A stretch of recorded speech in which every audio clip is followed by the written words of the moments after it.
Tamar Braxton didn't just cry. She collapsed on camera, whispering, "My sisters don't even like me." But while Tamar is breaking down begging for peace, Towanda is online saying the complete opposite, going live with her husband and making it crystal clear. She's done. Tamar is not coming to the wedding. And that's when fans realized, this isn't TV drama anymore. This is a full-blown family war.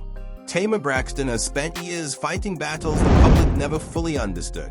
Some of those battles were with the world, but the deepest ones were happening right inside her own family. And in this latest episode, everything finally boiled over. The cameras were rolling, the lights were bright, but Tamar wasn't performing. She wasn't putting on a show. She was breaking down in real time, and the pain in her voice was a type you can't fake, even if you tried. When she sat down and said she doesn't feel loved by her own sisters anymore, you could almost hear the silence in the room thicken. It wasn't a dramatic monologue. It wasn't a scene crafted for ratings. It was a woman, the youngest in the family, saying her biggest fear out loud, that the people she always showed up for don't feel the same about her. That no matter how many times she tries to come back, support them, show love, or extend an olive branch, she still ends up feeling like the outsider in her own bloodline. Tamar said it clearly. She's the baby of the family, the most emotional, the most outspoken, but she's never stopped coming back to her sisters. She said, "I always come back for them." Those weren't light words. That was a confession, a reminder that no matter how messy things got, she always tried to hold the family together, even when she felt pushed to the edge. But this time, the pain showed differently. You could see it in her hands, in her posture, in the way her voice trembled like it had been holding in years of unsaid hurt. She didn't sound angry. She sounded tired. Tired of the distance. Tired of walking into rooms where the energy shifts. Tired of feeling like the odd one out in a family she loves with everything she has. And tired of pretending the cracks aren't there when they're wide open. As she spoke, she told the woman across from her, who many believe is named Taz, that she isn't sure how to fix things anymore. It wasn't the first time she tried. It wasn't the first time she hoped for peace. But she admitted something deeper. She doesn't know the path to resolution. She doesn't know how to mend what's been broken for so long. She doesn't know why she feels so disconnected, or why her sisters seem to keep her at arm's length no matter how hard she tries to reach out. And she said something that hit even harder. She wants love. She wants peace. She wants to sit down with her sisters and work through everything, as long as they are willing to meet her in the middle. No yelling, no drama, no cameras. Just a real conversation, the kind sisters are supposed to be able to have. But every time she tries to move toward reconciliation, the energy from the other side feels cold. While Tamar is pouring her heart out on camera, opening up her wounds, hoping for some kind of repair, something very different is happening outside the show. Because while these emotional scenes were filmed months ago, Towanda and her husband went live recently, and their tone left no room for hope. They weren't whispering or hinting or being vague. They were speaking boldly, clearly, and with a kind of firmness that left fans shocked. Towanda's husband said they are focused on peace, on energy, on protecting their space. He said they are not going to plug into negativity, triggers, old arguments, or anything that drains their spirit. He laid out his boundaries cleanly. If someone can't match their frequency, then that person needs to step out of their circle. And he said all of this with a calm confidence that made it clear the person he had in mind was Tamar. Towanda nodded through most of it. She didn't argue. She didn't soften the message. She didn't try to cover it with empathy or family talk. She listened, agreed, and echoed the same sentiment. They are not entertaining cycles of hurt. They are not nurturing someone else's emotional triggers. They are not pouring into someone who repeatedly drains them. And they made one more thing painfully clear. Tamar will not be at the wedding. That was the loudest shockwave of all. Because Tamar isn't just any guest. She's not a distant cousin or childhood friend. She's a sister. And to hear Towanda's husband say, "We're not plugging into that," and then openly dismiss the idea of her being part of the wedding celebration, that hit fans like a punch to the chest. It wasn't just a boundary. It was a wall, a full lockout. And this is where the emotional contrast grows even heavier. On one side, Tamar is crying on camera saying, "They don't like me," expressing her confusion, her hurt, her desire to rebuild the family bond that meant so much to her. On the other side, Towanda and her husband are live on social media confidently declaring their peace comes first, even if that means excluding Tamar from the biggest moment of Towanda's life. That's not a small disagreement. That's not a little misunderstanding. That's a fracture that goes all the way to the bone. And the thing is, this didn't start yesterday. There's history here. Years of small wounds that weren't healed. Years of miscommunication, resentment, family roles, money drama, accusations, and old narratives that were never cleared up. There were moments when Tamar allegedly used Towanda's card to cover a phone bill. Moments when Towanda said she loaned money that Tamar later treated like a gift. Moments when one sister uninvited the other but told people she simply didn't show up. These aren't random fights. These are the types of conflicts that chip away at trust until nothing feels safe anymore. So now Tamar sits there, emotional and open, trying to create a path back to family. Meanwhile, Towanda seems to have moved toward a different path entirely, one that doesn't include trying again. Not right now. Maybe not ever. And the heartbreaking part is Tamar truly didn't see how deep this divide has become. You could hear it in her voice when she said she feels like she's standing outside her own house, unsure if anyone is going to open the door. That's a pain most people never want to feel, especially not from their own sisters. So as part 1 closes, the picture becomes painfully clear. Tamar is fighting for love, while her sister has already moved into self-protection mode. Tamar is hoping for a seat at the table, while Towanda is planning a wedding she doesn't want Tamar to attend. Tamar is trying to pull the family together, while the other side is stepping even farther away. And that emotional imbalance is exactly what makes this story so heavy, because when one person is begging for connection and the other person is enforcing distance, the gap between them only grows wider, deeper, and harder to repair. The divide between Tamar and Towanda isn't just emotional anymore. It's physical, spiritual, and personal.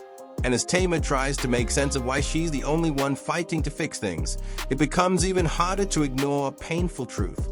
Sometimes love isn't enough when the other person has already chosen distance. And as Tamar takes a breath between her tears, the reality starts settling in that she may be the only one who still believes the bond is repairable. After opening her heart in that conversation, Tamar makes it clear she doesn't want the family broken. She doesn't want years of hurt to define the rest of their lives. She doesn't want to walk into rooms where she feels forgotten or walk out of them feeling like she's the problem. She wants harmony, peace, and connection. She wants to feel included again. But what she wants and what she's receiving look like two completely different worlds. When she talks to Taz, you can feel the weight she's been carrying. It's not just sadness, it's confusion, it's frustration. It's the kind of emotional exhaustion that comes from trying over and over again while feeling like every attempt gets thrown back in your face. She says she wants to fix things, but she also admits something deeper. She's scared of being hurt again. And that's the part people don't talk about enough. Because the loud fights, the dramatic moments, the disagreements, those aren't what cause the long-term damage.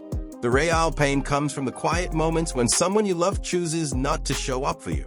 When they close the door, when they speak about you in ways that don't sound like love, when they pull away and don't look back.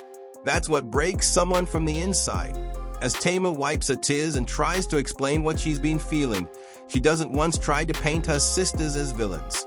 She doesn't call them names. She doesn't blame them for everything. Instead, she says she understands everyone has their own struggles, their own boundaries, their own emotional battles. She's not asking them to be perfect. She's asking them to meet her halfway. But while she's talking about reconciliation, Towanda and her husband are talking about energy, boundaries, and not engaging with anyone who makes them feel drained. They are talking about protecting their peace at all costs, even if that means cutting out family. The contrast is sharp. One side is reaching in with vulnerability. The other side is pulling away with certainty. And that certainty becomes even more visible when Towanda's husband says he doesn't care who it is, friend, family, even mother or sister. If the energy isn't right, they're not engaging. He says he won't pour into someone who saps his good energy. He won't let anyone push him into old triggers or emotional battles. And he says it with such conviction that fans didn't have to guess who he was referencing. Towanda doesn't interrupt. She doesn't defend Tamar. She doesn't soften his words. She listens quietly, nods her head, and agrees. Her silence in that moment says more than any argument ever could. It says she's done. She's tired. She's not interested in going back to past cycles with Tamar. And the sad part is, Tamar doesn't even know how final that decision feels. The moment people heard the wedding comment, everything changed. Because weddings aren't like birthdays or casual gatherings. They are emotional milestones. When someone chooses not to invite their own sister, it means the relationship is in a place beyond hurt feelings. It means they've drawn a line strong enough that even a once-in-a-lifetime moment can't make them reconsider. For Tamar, that news would hit like a door slamming in her face. She's on camera talking about wanting to fix the family, wanting to show up for her sisters, wanting to feel included again. While behind her back, she's being excluded from the biggest celebration in Towanda's life. It's a level of disconnect she didn't expect, and one she clearly doesn't deserve. And what makes it even heavier is the timing. The show was filmed months ago. While Tamar is on screen crying and expressing a desire to repair the bond, Towanda and her husband are live online, making it clear that reconciliation isn't even on the table. They are speaking from a present-day perspective. They are standing firm in the decision to keep Tamar at a distance. They are not leaving any room for negotiation.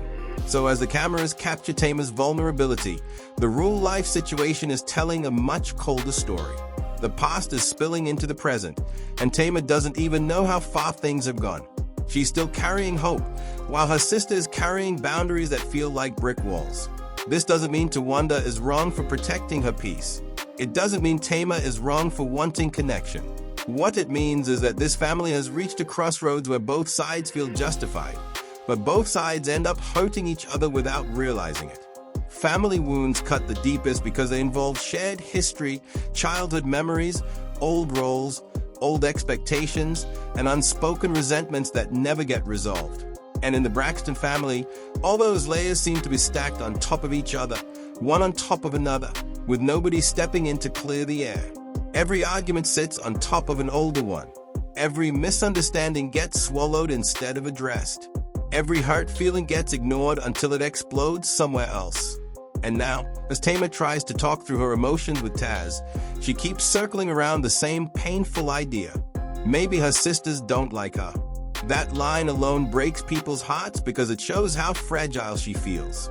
It shows how alone she feels in a family that should be her safest place. It shows how lost she is in a relationship that once meant everything to her. And the saddest part is, Tamar isn't exaggerating. She's not overreacting.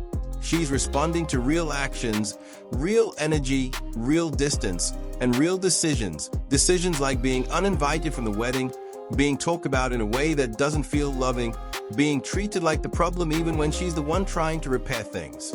This isn't a story about one fight or one disagreement.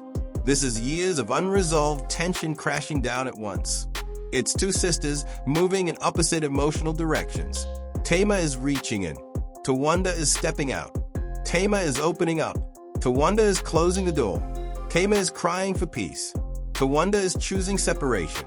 And somewhere in the middle, the family bond becomes weaker, thinner, and harder to hold onto. As part 2 ends, we're left with one heavy truth. Tamar still believes there's something worth saving. But Towanda's actions suggest she no longer feels the same. Tamar is trying to rebuild the bridge, while her sister has already walked away from it. And unless both sides decide to show up at the same time, this family may never find its way back to the place it once was. As the emotional distance between Tamar and Towanda becomes clearer, something deeper starts coming into focus. This isn't just a disagreement about events. This is a disagreement about truth. Both sisters believe in their own version of what happened. Both have memories, wounds, and reasons behind their choices. But the problem is, none of those truths have ever been spoken to each other with honesty, patience, or compassion. And because of that, the gap between them keeps growing, fed by silence, assumptions, and misunderstood intentions. When Tamar sits there explaining how she feels, you can see she's not trying to win an argument. She's trying to understand what she did wrong. She's trying to figure out how the family bond she once believed in became something that now makes her feel small, unwanted, and unprotected. She's trying to trace the steps that led her here, but every memory she touches feels like a wound instead of a lesson. And the tragic part is that so many of these wounds come from moments that could have been resolved if the sisters had just talked openly years ago. But instead, most of their conflicts were handled sideways, through whispers, through assumptions, through heat-of-the-moment reactions, or through silence so loud it became another kind of conflict. One of those moments was the infamous credit card situation. Some people say Tamar used Towanda's card to pay a phone bill. Others say the story didn't go down like that at all. But here's the thing.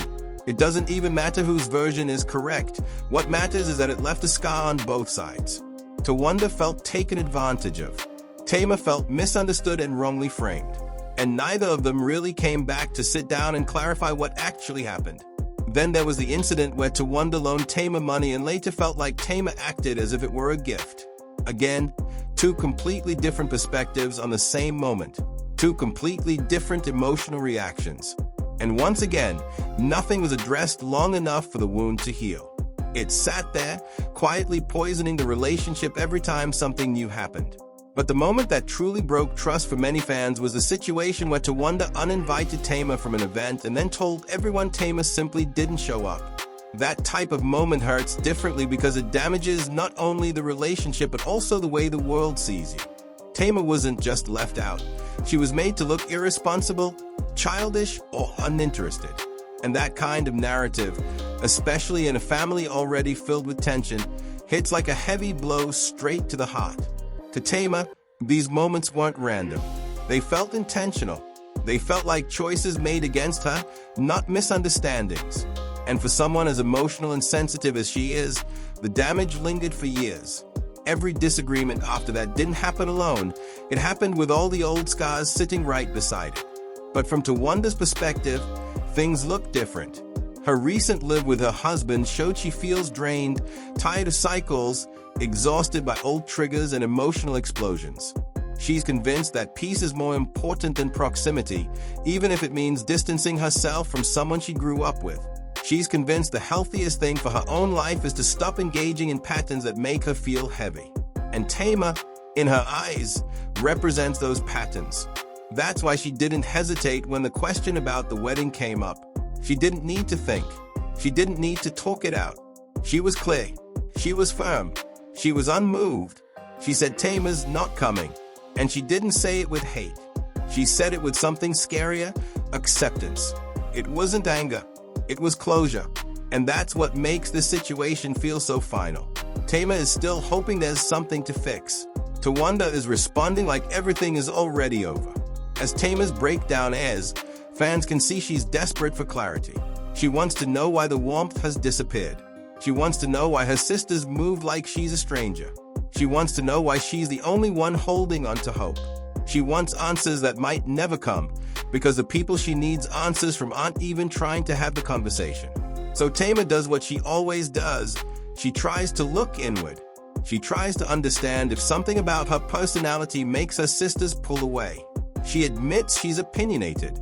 She admits she's emotional. She admits she reacts strongly when she feels attacked. But even with all that honesty, she still doesn't understand why the people she loves most treat her like she's hard to love.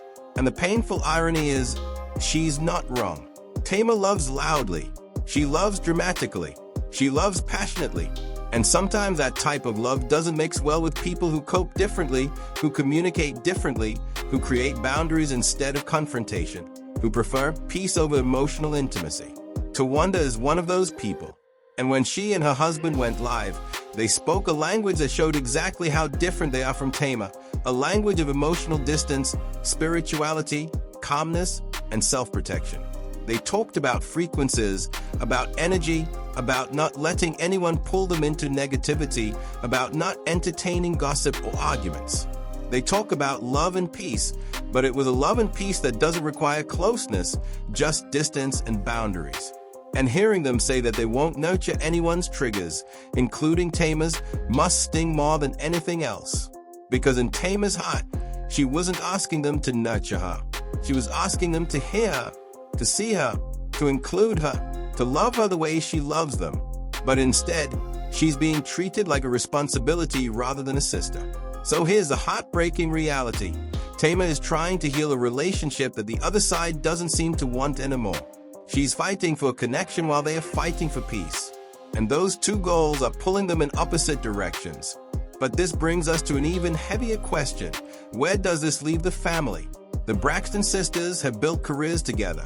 They've shared stages, shows, and memories for decades. Their bond has been their brand, their identity, their comfort. But now, things are shifting. Dynamics are changing. Boundaries are getting sharper. And Tamar finds herself wondering if she's the only one who still sees them as a unit. Towanda's wedding was the clearest signal. Not inviting your own sister isn't just a personal decision. It's a message. It's a declaration that something has broken so deeply that even a celebration isn't enough to bring the family together. It's a sign that the emotional distance has reached a point where even big moments can't bridge it. And now Tamar sits in the middle of this emotional storm, crying not just because she's hurt, but because she's confused. She doesn't understand why the people she loves feel so far away. She doesn't understand why the warmth she used to feel has turned into ice. She doesn't understand how they got here, and most importantly, she doesn't know how to get them back. As part 3 closes, we're left with a chilling realization: this isn't a temporary fallout. The Braxton family is standing at a breaking point. Tamar is holding on. Towanda is letting go. And unless something changes, this divide may become permanent, a wound too deep, too raw, and too old to ever fully heal. When a family reaches a breaking point, the saddest part is not the arguments or the cold words, it's the silence that follows. That heavy silence where you realize the people you once assumed would always be in your life may not be walking with you anymore. And that is exactly where Tamar finds herself now, standing in a quiet space filled with memories, hurt, and unanswered questions, trying to decide whether to keep reaching out or finally let her hands fall to her sides. After everything that has unfolded, one thing becomes painfully clear. Tamar is still fighting for the relationship she remembers, not the one she has now. She's fighting for the childhood version of sisterhood, the version where disagreements were temporary, where forgiveness came naturally, where family meant recovering from hurt instead of avoiding it. But Towanda doesn't seem to be standing in that same memory. She's in a different emotional place, one that focuses on boundaries and protection rather than reconnecting and healing. She isn't trying to repair the past. She's trying to secure her future. And the cost of that future, according to her words in her husband's live session, is distance even from her own sister.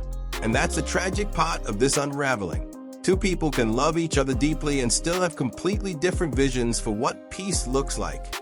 For Tamar, peace means sitting down together, crying together if necessary, hashing out the old wounds, and finally moving forward with clarity. For Towanda, peace means stepping away from anything that has ever brought emotional chaos into her life, even if that chaos comes in the form of a baby sister who loves loudly, fights intensely, and hurts even harder. So Tamar sits with that pain, trying to understand what she could have done differently. She tries to analyze every mistake she might have made, every sharp tone, every argument, every misunderstanding. She blames herself before she blames anyone else, because when you care as much as she does, the first place you look for answers is always inward. But here's the truth nobody wants to admit. It is not Tamar's job alone to fix a relationship that requires both sisters to show up. No matter how emotional, intense, sensitive, or outspoken she may be, one person cannot rebuild a bridge if the other person has already walked all the way to the other side and closed the gate. As the show continues, we see Tamar wipe her tears while explaining how the energy shifts every time she enters a room. She says she feels like the outsider, like she's tolerated, not embraced, like she's the subject of conversations held behind her back instead of the participant in conversations happening face to face. And those feelings didn't appear overnight. They built up slowly from years of unresolved conflicts, miscommunications, and emotional distance. And yet, she still tries. She still says she wants things to get better. She still believes family is worth the effort. She still wants healing, even if she doesn't know how to get there. But when she hears through the grapevine and through social media lives that her sister won't even consider having her at the wedding, something inside her breaks. Because a wedding is not just an event. It is a symbol, a moment where family comes together to celebrate, a moment where grudges are usually put aside, a moment where the people you love most stand with you as you move into a new chapter of your life. Being excluded from that doesn't feel like a simple decision. It feels like a final decision. And while Towanda and her husband claim it's about maintaining peace and protecting their spirit, the emotional sting for Tamar is something nobody can deny. She's not being excluded because she's dangerous or harmful. She's being excluded because, in their eyes, she's difficult. Too emotional, too triggering, too unpredictable, too much. And that realization cuts deeper than any argument ever could. Because when someone says you're too much, what they are really saying is, I don't have space for all of you. So Tamar is left trying to figure out how to shrink her heart for a family that doesn't seem to know how to hold it. She tries to understand how to tone down her love, her reactions, her voice. She tries to figure out why every attempt she makes to reconnect ends with her feeling emptier than before. But here's the most heartbreaking part of all. Tamar isn't asking for perfection. She's asking for inclusion. She's asking for honesty. She's asking for a conversation. She's asking for her family not to give up on her. And it hurts because it feels like they already have. As she talked through her pain, her eyes said what her words couldn't. She feels abandoned. Not just by one sister, but by a family that once called itself unbreakable. And when someone feels that level of abandonment, the world around them starts to shift. Every laugh becomes bittersweet. Every memory becomes a reminder. Every silence becomes loud. It becomes clear that this isn't just a sisterly argument. This is a fracture shaped by years of unresolved wounds. This is a cycle that kept repeating until someone finally snapped and stepped away completely. And unfortunately for Tamar, that someone wasn't her. It was the sister she still wants to hold on to. The emotional climax of all this is Tamar finally realizing that love doesn't always work the way we expect. You can love someone deeply and still not be able to exist in the same emotional space. You can love someone intensely and still hurt each other without meaning to. You can love someone fiercely and still not know how to communicate in ways that bring healing instead of pain. That's the story unfolding here. Not villains, not heroes, just two sisters who no longer know how to meet in the middle. And as the episode ends, the final, lingering question hangs in the air, one so heavy that even viewers can feel the weight of it. Is Tamar fighting for a relationship that no longer exists? Is she holding onto a version of sisterhood that the rest of the family has already let go? Because unless both sides reach out at the same time, with honesty, softness, and willingness, this relationship might remain exactly where it is now, stuck in the gap between love and distance. And that gap, if left untreated, eventually becomes permanent. And if you've been watching this unfold and you feel the weight of what Tamar is going through, make sure you hit that like button so more people can join the conversation. Drop your thoughts in the comments. Do you think this family can ever heal? Or is this divide too deep now? And if you're new here, subscribe to the channel because stories like this are only getting more intense, and we're breaking them down with all the details other channels won't touch. Thanks for watching. Take care of your energy, and I'll see you in the next one.